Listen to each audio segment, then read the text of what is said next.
How to fix Meta AI not showing in WhatsApp. Hi everyone, it's Sophia to assist you today without any delay. Let's jump right in. First, open settings. You'll find this kind of screen pop up. Click on search button on top right corner of your screen. Search apps and click on apps and notification. In here, click on WhatsApp. Force stop the app.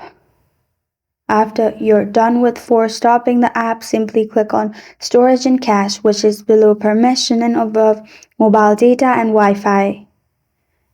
After that, clear cache and clear storage.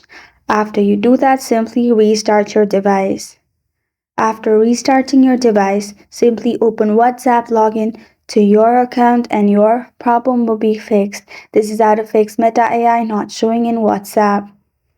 Thank you for joining me today. If this video helps you out, please leave a like and subscribe for more. Got a question or want to suggest a topic?